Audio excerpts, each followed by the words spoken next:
Dear ladies and gentlemen, on behalf of the World Federation of Societies of Anesthesiologists and the Czech Society of Anesthesiology and Intensive Care, I would like to welcome you to the 17th World Congress of Anesthesiologists. This first virtual edition of WCA is the most accessible gathering of its kind. We welcome the largest global community of anesthesia and preoperative care providers ever assembled for a Congress.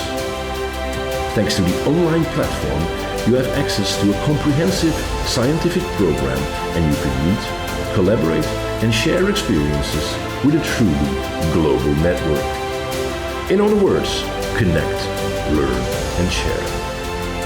But now, it's an honor to introduce the first speaker of this opening ceremony, the President of the Wfsa, Professor Adrian Gelb. The virtual floor is yours.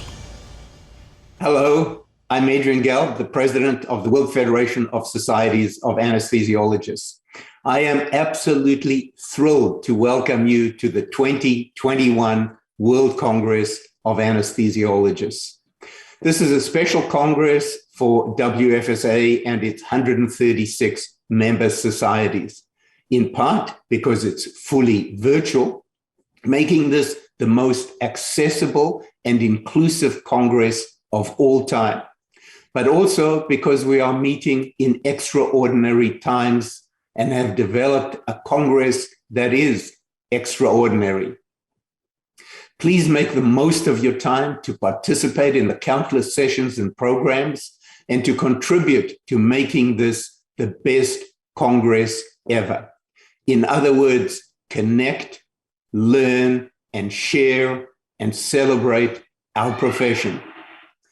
I have with me three leaders from the Planning Committee, from the Scientific Program, Professors Vladimir Chern and Vladimir Chern.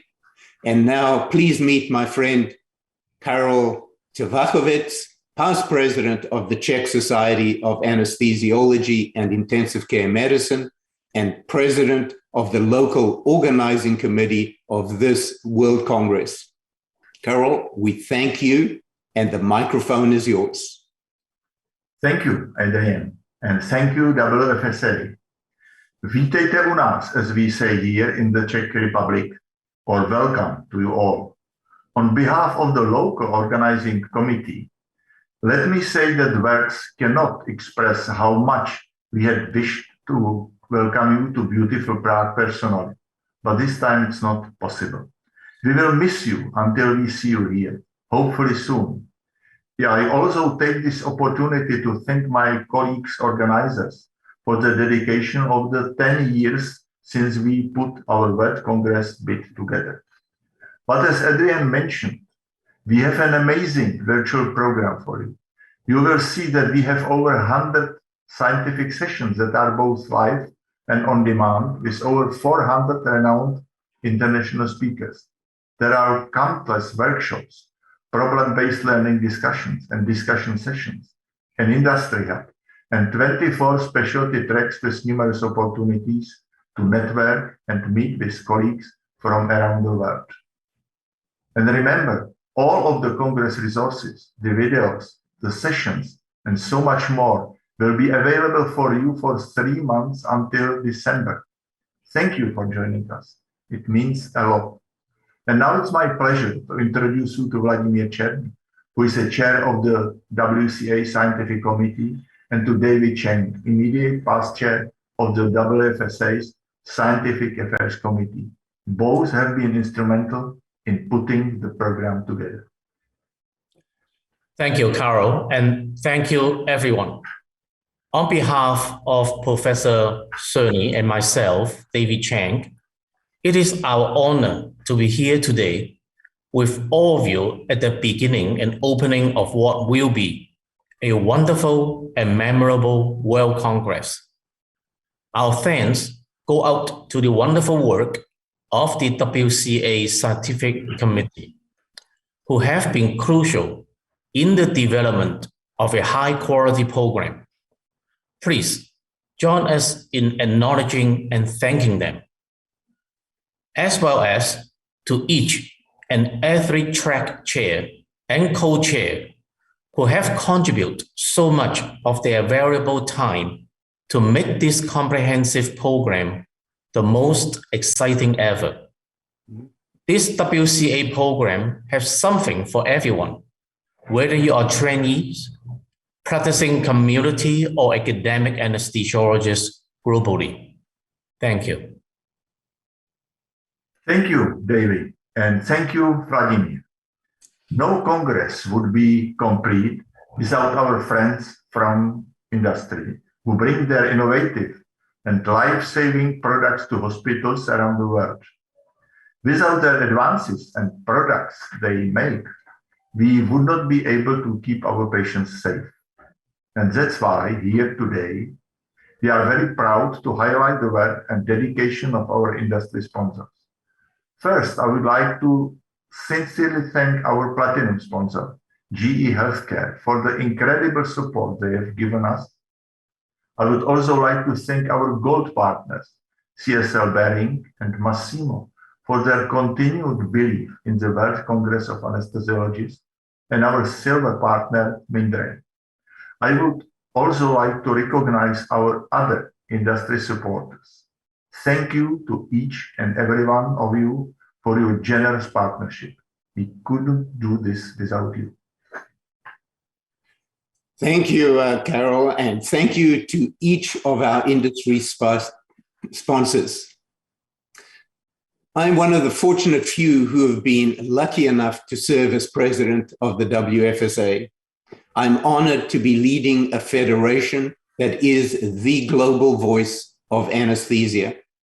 I started my term in October 2020 and have been fortunate enough to previously serve with two of the most inspiring people, Dr. Gonzalo Barrero of Uruguay, who was president of the WFSA from 2016 to 2018, and Dr. Janneke Mellon Olsen from Norway, who was president from 2018 to 2020. To both of them, I say thank you for your leadership, your selfless service, and your continued guidance. And from past presidents to the president-elect, Dr. Wayne Morris from New Zealand, whose term starts in July 2022.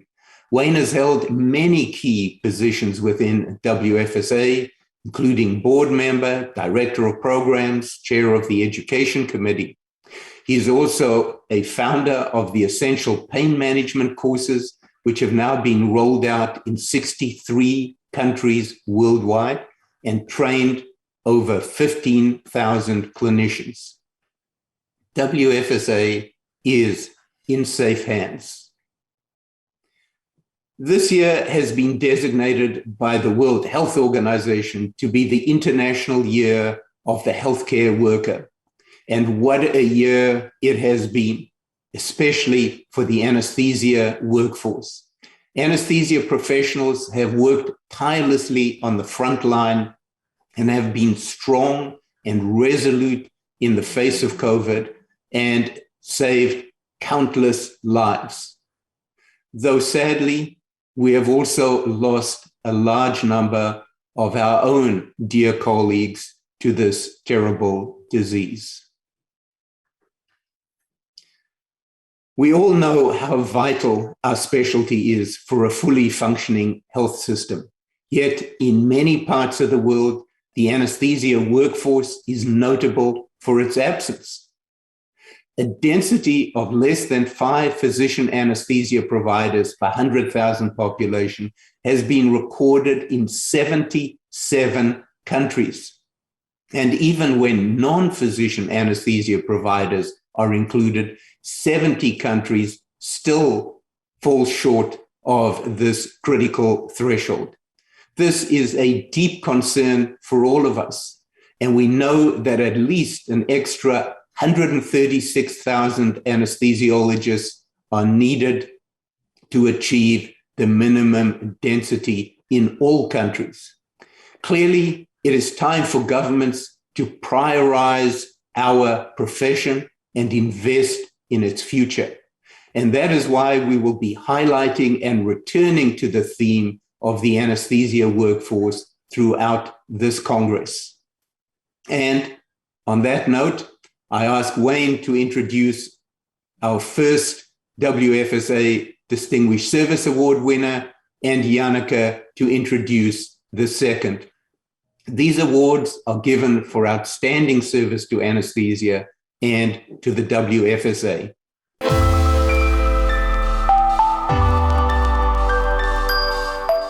Thank you, Adrian. Greetings, colleagues. It is my honor to introduce my friend and colleague from Fiji, Dr. Serema Mbale. Serema is a legend in the Pacific. She worked for over 20 years as a senior lecturer in anesthesia at the Fiji School of Medicine and Fiji National University. And during this time, she trained dozens of doctors from Fiji and other countries in the Pacific. Serema provided over 48 years continuous service as an anaesthetist in Fiji, mostly at the Colonial War Memorial Hospital in Suva. Serema worked closely with colleagues in the Australian Society of Anaesthetists and helped to establish postgraduate training in Fiji, and also to set up the Pacific Society of Anaesthetists. She also played a key role in establishing educational programs such as primary trauma care, essential pain management, and the safe obstetric anesthesia course. Congratulations, Serema. You are a very worthy recipient of the WFSA Distinguished Service Award. Thank you very much, Wayne. Thank you, WFSA, for this incredible honor. To be nominated alongside these household names in anesthesia worldwide is truly special.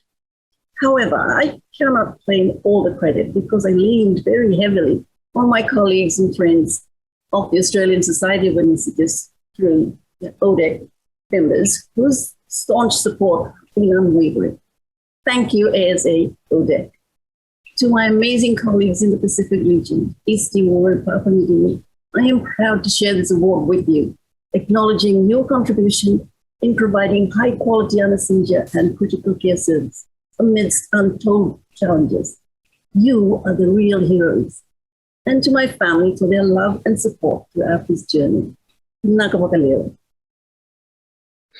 Manaka Serema, and congratulations once again.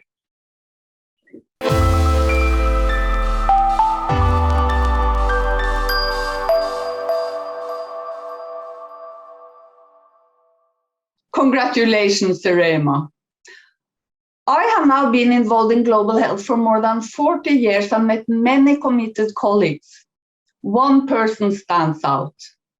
Kesete Teweldebrand was the first male professional midwife in his home country, Eritrea, when he realized that too many were suffering because there was no access to anesthesia and hence to C-sections. So he trained in anesthesia and founded anesthesia training in both Eritrea and Ethiopia, countries which for much of that time were at war. No physician anesthesiologists were available. He also opened programs in several surgical fields. He did this over a politically turbulent 40 years, despite personal sacrifices most of us are unable to comprehend. Kesete, thank you for all that you have done. You are the most deserving winner of this award. And this is what Kibreta Bebe from Ethiopia says. I don't even know a person like you who has the integrity and passion to serve humanity without considering any other tribute than humanity itself. You have given and sacrificed whatever you have for the profession. Time has come to recognize you. Now, Kesete was unable to connect due to communication problems, but he has written a letter and I'll read some of the sentences. It's a great honor and a distinct privilege to be recognized and honored by the WFSA. I would like to thank the Eritrean government, the Eritrea WHO office, the Ethiopian Association of Anaesthetists, and my former students and colleagues. I would also like to thank my wife and 3 children who have paid their due sacrifices. Congratulations.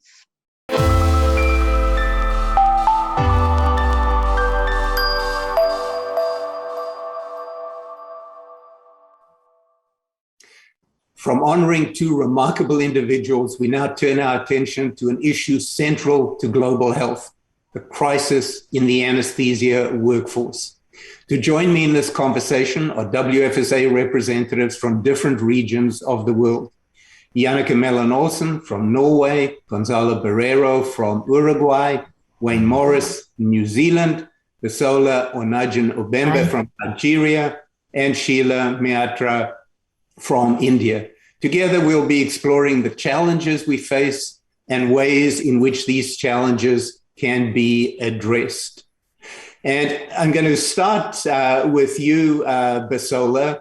Tell us what you see as the main challenges facing anesthesia in your region.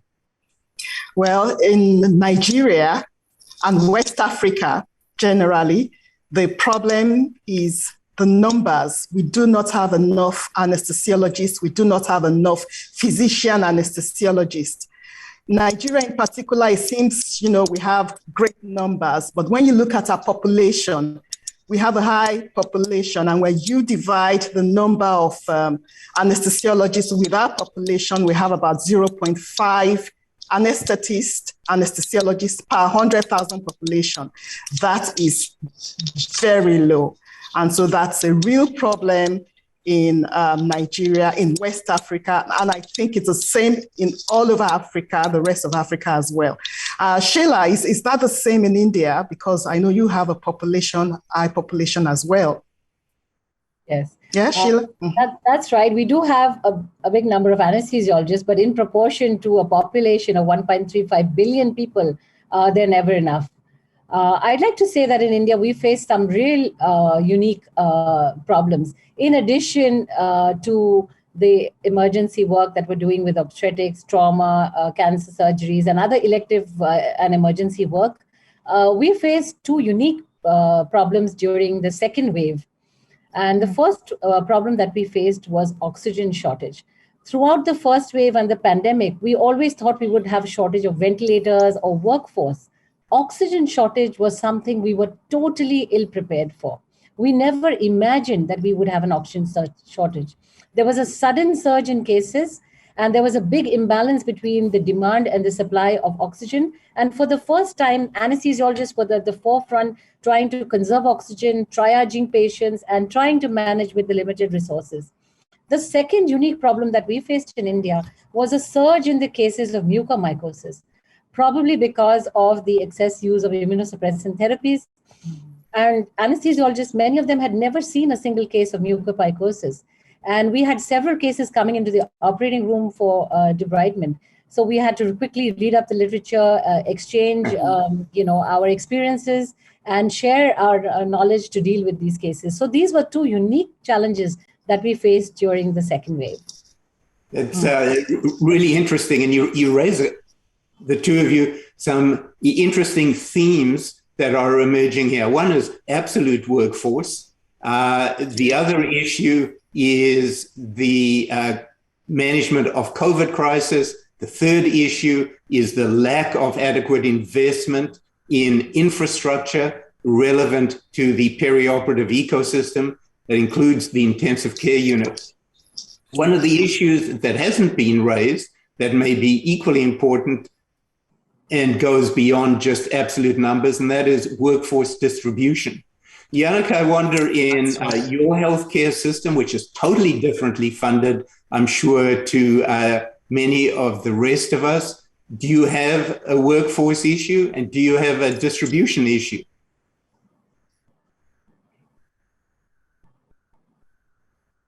Say in my country, which is one country in Europe, are many countries with a diverse way of organization. In my country, it's all governmental funded, and of course there are more anesthesiologists in central areas, but we are not so bad out in the districts either.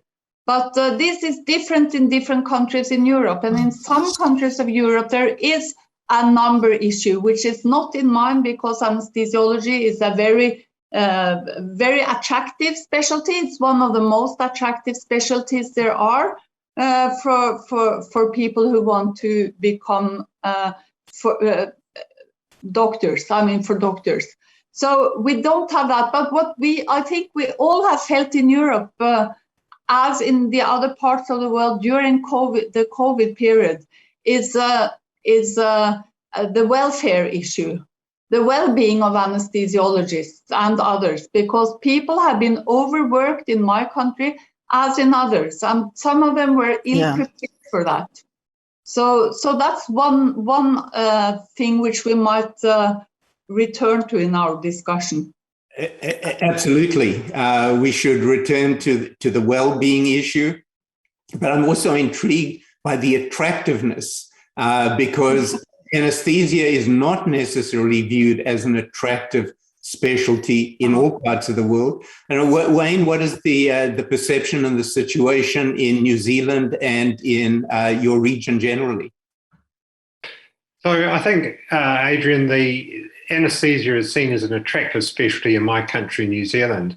I'd have to say it's variable in other parts of the Pacific and also some parts of Asia, which are near Australia and New Zealand.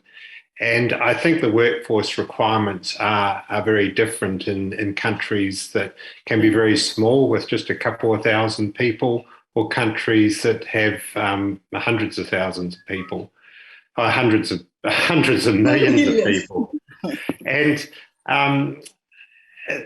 I think the workforce certainly has been very stretched in countries throughout the region, and the problem is that the numbers of people going into anesthesia years ago haven't been enough to deal with the current problems that we're facing in the world, where anesthesiologists are not only having to deal with patients with surgical disease, but where they're having to deal with all the patients with COVID. Gonzalo, I think things may well be very different in Uruguay and Latin America in general. What's the situation there? Yes, indeed. I was listening to Jannike, and it's more or less the same. We don't have great problems in Uruguay concerning the number of anesthesiologists. And even if we are a small country, we have some problems about distribution, but they are not very serious. But in Latin America, we are talking about 19 countries, and they are very different. And huge countries like Brazil, for example, they have really problems with the distribution and even with the number. It's very different. Central America from South America is very different from Chile to Colombia or to Honduras. So when we talk about Latin America, even if we are talking about more than 64,000 anesthesiologists, we have problems, the same problem, number and distribution, regional distribution, and also differences between the public health organization and the private health facilities.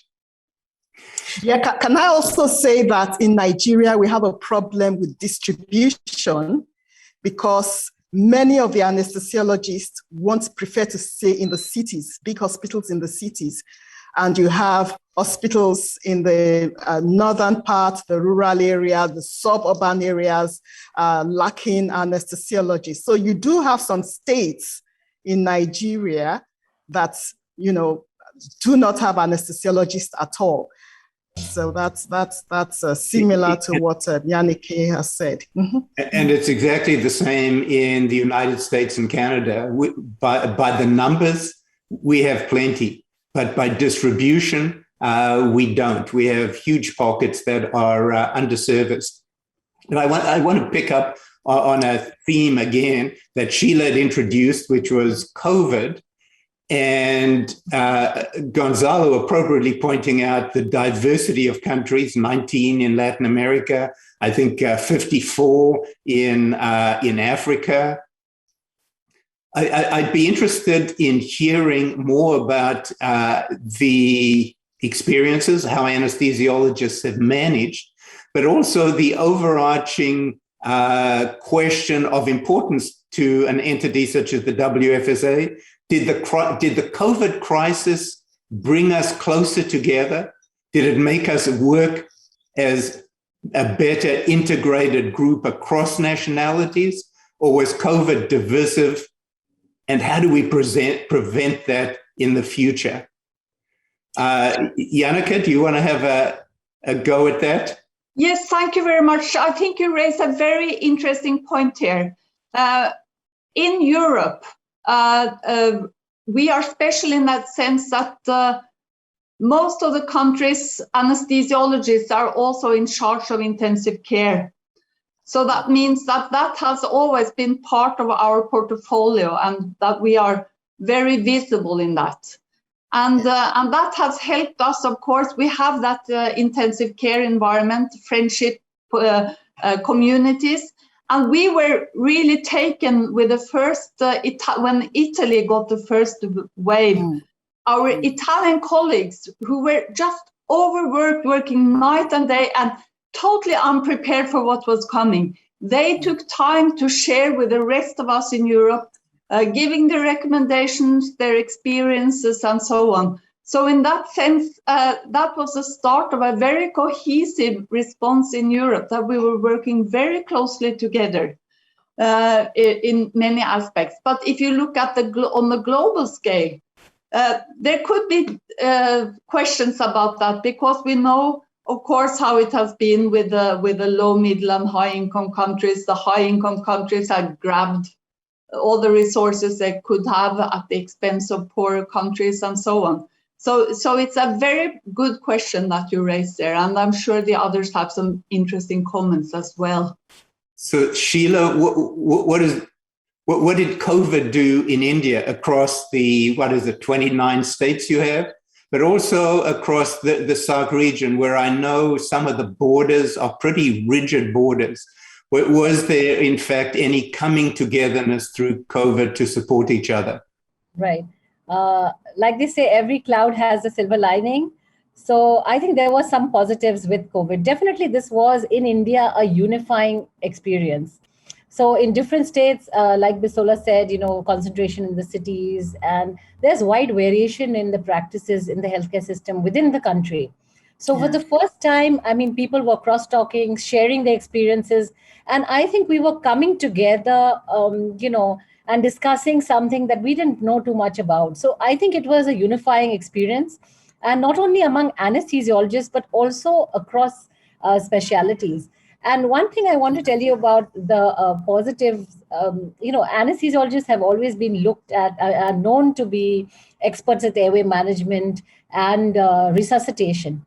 But for the first time, we got this recognition among our colleagues from other specialities, our administrators, the healthcare authorities, governments, politicians, and even the lay persons. For them, we used to always be working behind the stage, and people started to recognize what an anesthesiologist is, who an anesthesiologist is. So I think this was one of the real positives of the pandemic, because we really got recognition for this. And the second thing that happened, especially in India, is equipment like video laryngoscopes, high flow nasal cannula oxygen.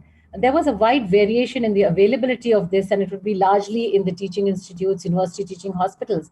But because of the recognition that these are required for the pandemic, there was a huge purchase of these items, and these became available across even the smallest of district hospitals. So I think that was one of the real positives of the pandemic. It's great to hear that there has been a positive aspect to COVID. As you say, every cloud has a silver lining in that old proverb. Gonzalo, the same in Latin America? Excuse me, Adrian? Would you say the same in Latin America, that COVID has brought anesthesiologists across national borders together? I think yes. It's an affirmative answer. Anesthesiologists in Latin America, there are exceptions, but they don't work in the intensive care units. But they help a lot the work in intensive care units with the intensive care specialists in a very organized way. And they put the post-anesthesia recovery areas and units in case the government needed them to be used as intensive care units with specialists anesthesiologists. This worked very well. One of the problems that we in the region we see that it will be difficult in the close future, at least, after or during the pandemics, to put again on the agenda anesthesia and surgery for the decision makers. I know it's not your question, Adrian, but I would like to point this out because it's something that we have been talking about in Latin America. I think in many countries, including North America, the backlog of surgery, and I think in every country, is an issue. But I want to get Wayne's perspective, given that his region is hugely diverse in its geographic spread. And so it's not like you have immediately adjacent borders. So has COVID in any way been a unifying force? I think we've certainly got used to using Zoom a lot more, Adrian, but it's made travel very difficult. And I think the whole COVID pandemic's been fascinating because in one way it has unified us as a world. We've, got together and come up with a vaccine and learned how to manage this pandemic through cooperation and collaboration. But on the other hand, we're more distant than ever before. In New Zealand, just at the moment, we're in the middle of a nationwide lockdown again. And so I don't know when we're going to be able to travel, when we're going to be able to resume some of the educational and other activities relating to anesthesiology in the region. And I think this compounds one of the problems that people have in the Asia Pacific region, which is professional isolation. And this can be very difficult for the individual anesthesiologists working in the various countries in the region. I just want to add something that's been really interesting in this region is how anesthesiologists have not only taken leadership roles in the clinical sphere, but they've also taken leadership roles in the non-clinical side. And I think they've been very visible during this whole pandemic. Yes. But I share the concerns that have been mentioned, that we still have this huge issue of surgical workload that needs to be addressed, and we're going to be paying off this debt for years to come. You raise many good and important points in terms of the surgical backlog.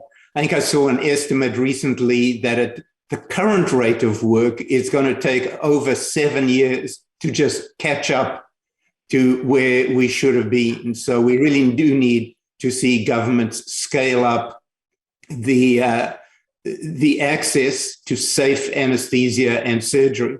But I want to pick up on the isolation, because it's been an oscillation between isolation and frenetic work and the associated burnout.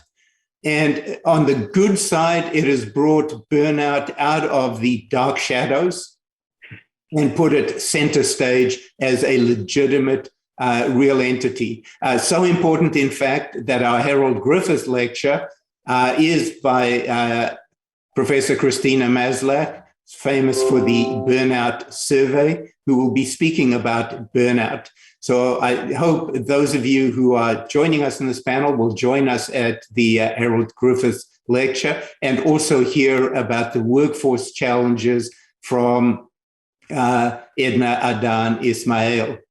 I'd be interested to hear from Janneke and from Basola, perhaps, how two different countries are managing this well-being component of COVID.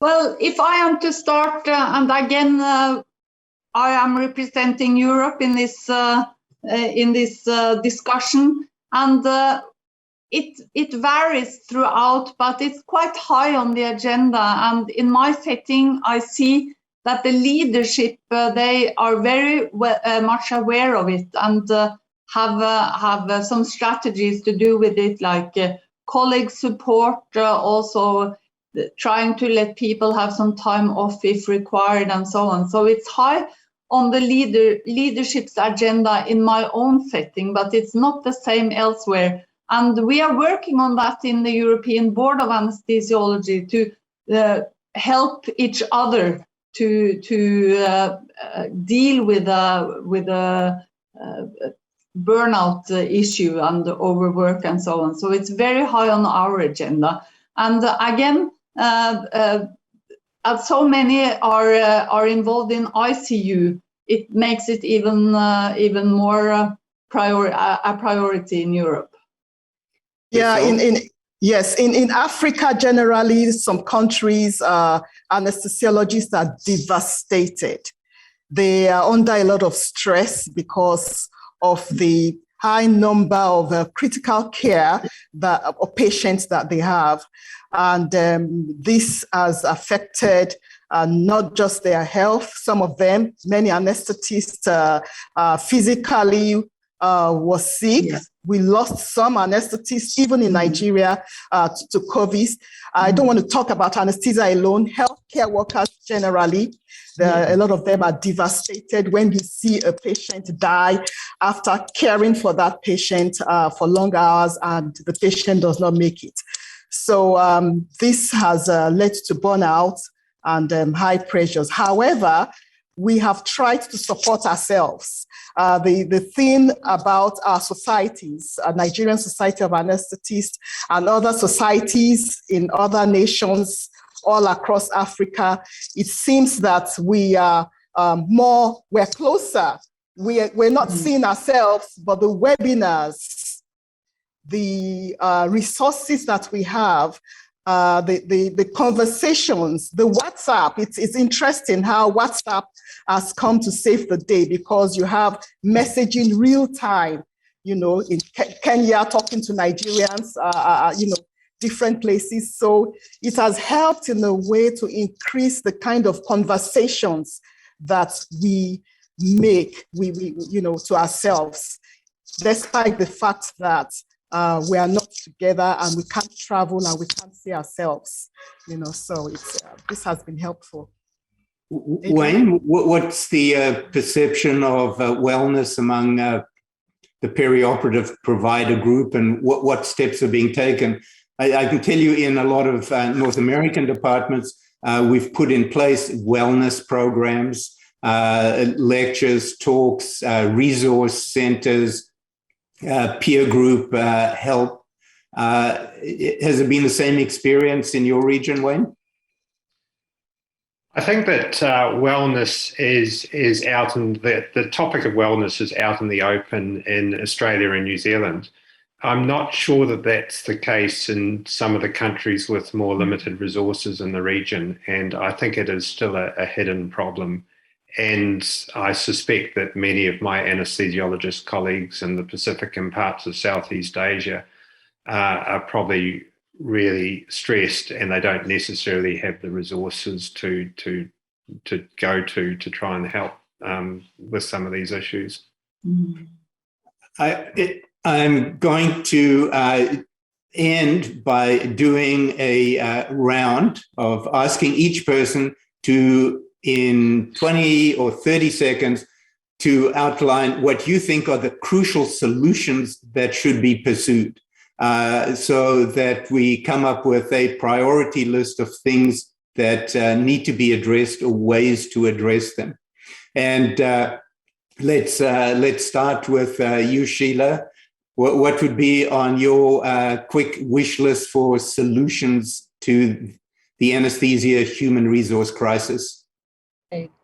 I think there's still a lot we don't know about this virus, and there are new variants. And while we have to hope for the best, we have to prepare for the worst.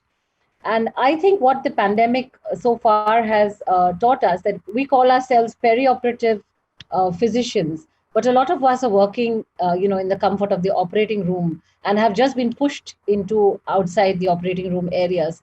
So I think as it evolves, we have to be better prepared to work in areas outside the operating room. And I think we should use this time in between to gear ourselves up so we can be better prepared to work in the intensive care unit and other high dependency units. Though many anesthesiologists across the world are already doing this, some of us were, just pushed into this situation and were, caught by surprise, didn't know many aspects of critical care management. So I think that's one area which we can strengthen while we have the time and we're waiting for more waves. And I know you, as chair of the Wfsa Intensive and Critical Care Medicine Committee, are indeed working on those competencies. Gonzalo, what would be your wish list and solutions? I think that we, to be honest, I think that we need to convince the academy that, without forgetting the main goal, which is excellent, we need different and complementary training options. We need to enable trainees to administer anesthesia at different levels of complexity. It's not just about the government and the Ministry of Health working with the National Society. In Latin America, at least, sometimes you see the academy looking just for excellence, forgetting the reality in the rest of the country. So I can give you examples of countries that do not have enough number of anesthesiologists. This is very clear. Okay, no discussion about this. And then you see the academy putting, instead of 2 years or 3 years, 4 years or 4 years and a half to get excellence, because you need the best anesthesiologists of the world. A common problem. Bisola, your 20 seconds worth of priorities and solutions? Simple and straightforward. We have to implement the National Surgical Obstetrics, Anesthesia and Nursing Plan. Nigeria has one. Tanzania, Kenya, some countries have written their plans, their policies, but this has to be implemented.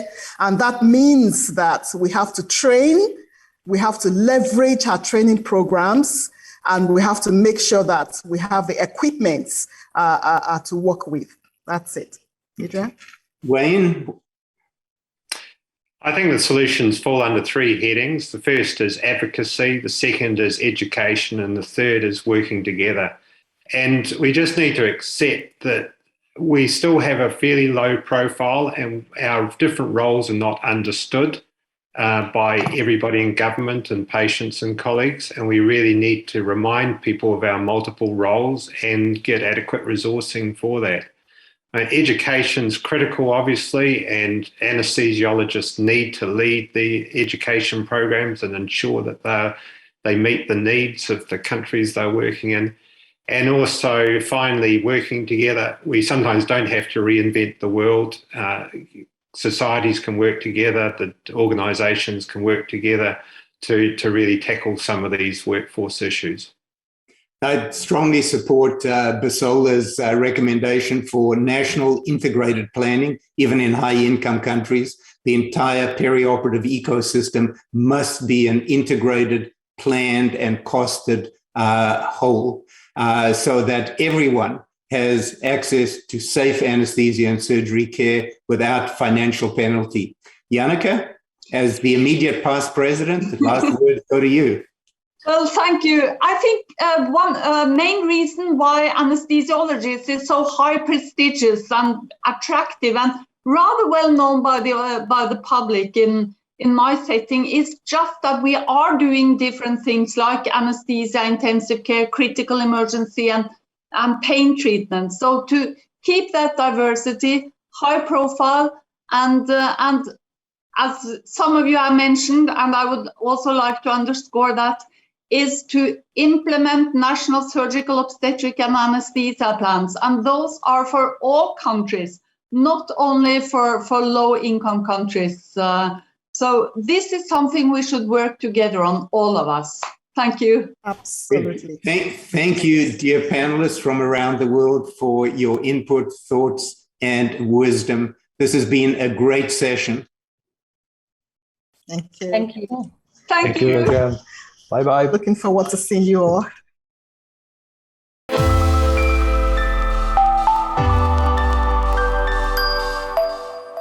Thank you.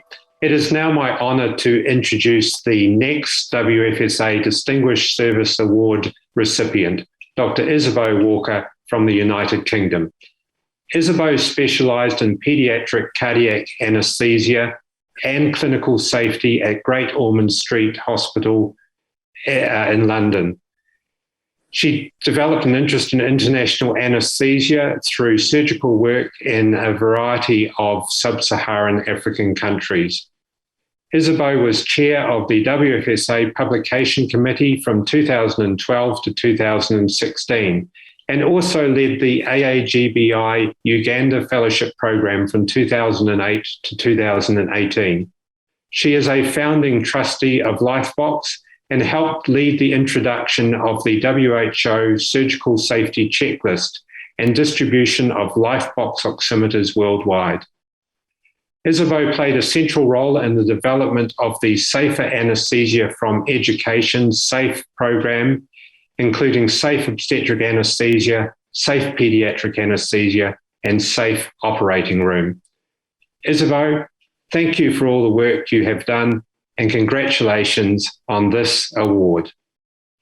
Thank you very much, Wayne, and thank you to the WFSA. I'm truly honoured to receive this award. I guess a bit like the WHO checklist, none of this would have been achieved without a great deal of collaboration and teamwork. With Lifebox, we've been particularly fortunate to have the support of the WFSA and all the international anaesthesia societies, and that's helped to make the distribution, particularly of oximeters, such a success.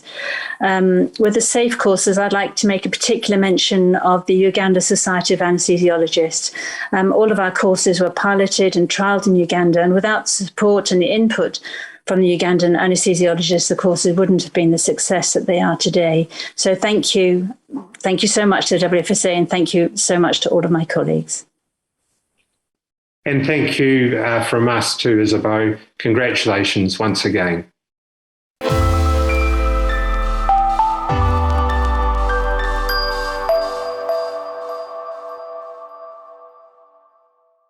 Congratulations, Isabelle.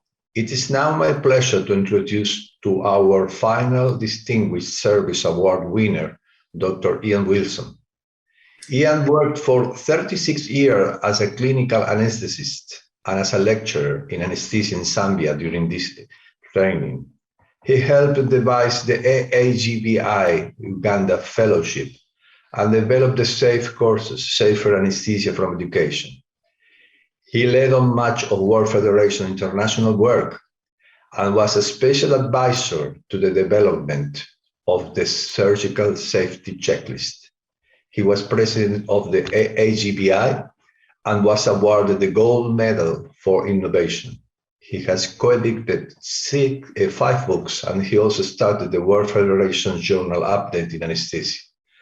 In 2006, Dr. Wilson developed the online anesthesia tutorial of the week, now a major output of the World Federation of Societies of Anesthesiologists, read in more than 120 countries. Ian was also a founding trustee of Lifebox. Thank you, Ian, my friend, for all that you have done. Thank you very much, Gonzalo. I'm deeply honored to receive this award from the WFSA. I've had tremendous fun and enjoyment over the years working in the important jobs that the WFSA does. And I've made so many friends over the world in many countries.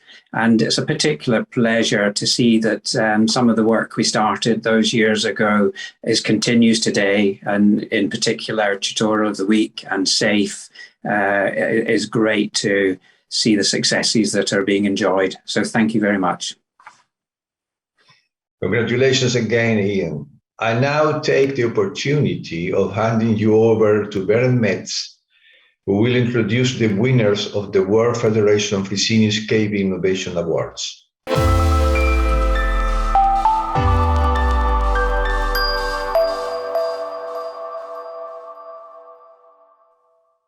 Thank you, Gonzalo. I am Bernd Metz. As a former Director of Partnerships for the WFSA from 2016 to 2020, it is my great honor to introduce the winners of the Innovation Award. These awards are supported by our good friends at Fresenius Kabi, under the leadership of Dr. Martin Westphal, a fellow anesthesiologist. The WFSA is truly grateful for this partnership, which was launched in 2016 at the World Congress of Anaesthesia in Hong Kong. The Innovation Awards identify and support the development of innovations that have the potential to transform the field of anesthesia and improve patient safety worldwide. The innovations can relate to anesthesia, critical care, or pain, and can be a new product or service, an IT innovation, new techniques or a solution to a problem, or an innovation in education or training in anesthesiology. The 2017 winner was the Smart Blade video laryngoscope by Drs. Carolyn Corbett and Nick Nevin from Cape Town, South Africa. The 2018 winner was for RevoCap, a revolution in global capnography by Drs. Mazia Norian and Dr. Michael Lipnick, originally developed in Utah in the United States. And the 2019 winner was the Screenless Anesthesia Monitor by Dr. Paul Barton, again from the United States. These innovations will not only make a real difference to the work of anesthesia professionals, but have the potential to save many lives. Congratulations to the award winners.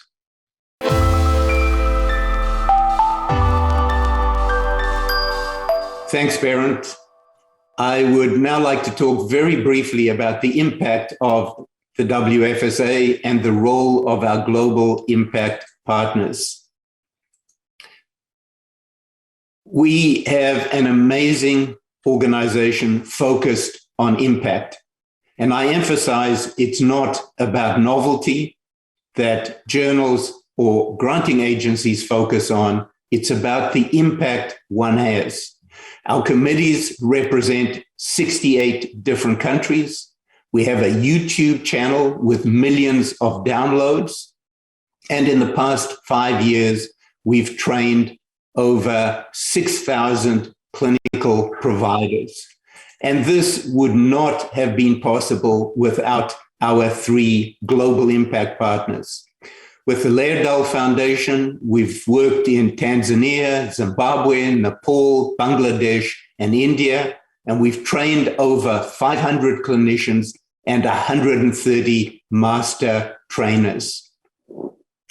Together with Massimo, we've focused in Telangana state in India, where we've trained over 1,000 clinicians and 150 master trainers. And with the GE Foundation, the focus has been in Ethiopia and Tanzania, Cambodia and Myanmar, where we've trained over 350 providers and 130 master trainers. And now back to you, Carol, in the Czech Republic for some final thoughts. Wow, again, these were really amazing achievements.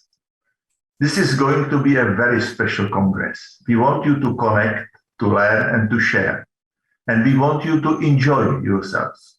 For this reason, alongside all of the intellectually stimulating information you will receive, we have quizzes, a photo booth, a world record-setting attempt, and lots of opportunities for you to socialize and network. We have 2 main platforms, the one in which you are now, and Spatial Chat, which hosts the Prague Plaza, WFSA Hub at networking areas. And remember, if in any point you need assistance, there is a help center on Spatial Chat and a help desk in the lobby area, which will be staffed 24 hours a day. We truly hope you have a wonderful Congress, and we look forward to seeing you in one of the sessions or networking rooms soon. Thank you. Thank you very much, Carol. Dear colleagues, this is your virtual Congress. Please make the most of the many learning and networking opportunities on offer. I look forward to meeting you soon in one of the virtual Congress spaces. Don't miss the Harold Griffith lecture session at 5:30 this afternoon. This session will feature two world-renowned speakers, Professor Christina Maslach from the United States and Dr. Edna Adan Ismail from Somaliland.